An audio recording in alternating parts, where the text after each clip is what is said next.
پھر وہاں پر بڑا مسئلہ بنے گا آپ کے لیے کہ وہاں پر جو ہمارے طواف پڑی جاتی ہے وہ رکن ہے عمرے میں بھی اور حج میں بھی، اور وہ وضو صحیح نہیں تو پھر نماز کھل تو دے۔ یہ یاد کر لیں کہ وضو جو ہے یہ خود واجب نہیں، مستحب ہے۔ وضو واجب ہوتا ہے صرف ان کاموں کے لیے جن میں وضو شرط ہے، جیسے نماز میں وضو شرط ہے، ہمارے طواف اس میں بھی وضو شرط ہے۔ تو وضو میں دو چیزیں، ان کا دھونا واجب ہے اور دو کا مسح واجب ہے۔ سب سے پہلے آپ یہ یاد کر لیں اور اس کو یاد کر لیں، یہ بچے بالخصوص جو بیٹھے ہیں یہیں سے پھر بڑے ہو جائیں گے، پاؤں کا دھونا نہ واجب ہے نہ مستحب ہے۔ پاؤں اس وقت دھوئے جاتے ہیں جب آپ کو کوئی شک ہو کہ نجس نہ ہو، کیونکہ مسح کے لیے ضروری ہے چاہے سر کا مسح ہو چاہے پاؤں کا مسح ہو، پہلے وہ جگہ پاک ہو۔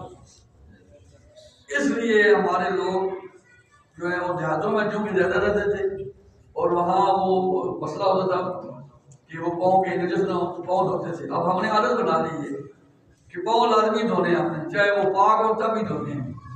پاؤں دھونا نہ واجب ہے نہ مستحب ہے۔ ہاں اگر نجس ہو گئے ہیں پھر تو پاؤں دھونا واجب ہے، لیکن یہ یاد رکھیں پاؤں دھونے کے بعد پاؤں کو خشک کرنا آپ نے، اور خشک کریں گے تو اس پر مسح ہوگا۔ گیلے پاؤں پر مسح بھی آپ کا نہیں ہوگا، جب مسح نہیں ہوگا تو آپ کا وضو ختم ہو گیا۔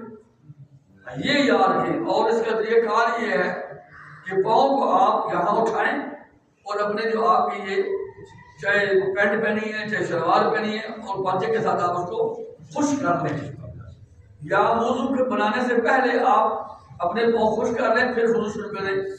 اس میں کچھ مستحبات کچھ واجبات۔ مستحبات پہلے آپ ہاتھ سے دھوئیں 2 مرتبہ، کلی کریں 3 بار ناک میں، پھر یہ یہاں پانی ڈالنا ہے آپ نے اس جگہ پر، یہاں سے آپ نے ایسے ہاتھ ڈال نیچے نہیں کرنا، ہاتھ ایسے، اور وہ ایسے بھی نہیں کرنا آپ نے، یہ اوپر سے نیچے ایسے کرنا ہے ایسے۔ یہ 2 جو انگلیاں آپ نظر آ رہی ہیں ان کے درمیان جگہ ہے، یہ دونوں واجب ہے، ایک مرتبہ واجب دوسری مرتبہ مستحب۔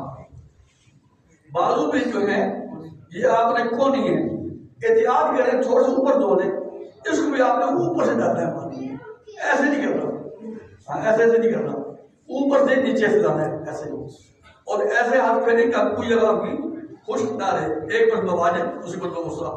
پھر یہ آپ کہہ رہے کہ بائیں تھری یہ بازو اس کو ایسے کرنا، پھر سر کا مسح۔ عموماً دیکھا گیا کہ بعض بچے جو وہ یہاں ایسے نہیں کر سکتے، ایسے نہیں کرنا، آپ نے ایسے مسح کرنا ہے، اگر بات نہ کرے تھوڑا سے آپ سے کر دیں، ایسے کریں، اور یہ یہاں نہیں معلوم تھے یہاں تک لانا ہے ہاتھ، پھر پاؤں کا مسح ہے، اور پھر اس پاؤں کا پھر دوسرے پاؤں کا، یہ ہے وضو میں۔ یہ 2 کا دھونا واجب ہے، چہرے کا، بازو کا، پاؤں کا، اور سر کے پہلے مسح ہے، پھر پاؤں کا مسح ہے۔ تو یہ انشاءاللہ امید ہے کہ آپ یہ یاد رکھیں گے، اور میں کوشش کروں گا ہر ایک آپ کو مسئلہ ضرور بتاؤں گا میں آپ کو، اور یہ بچے بھی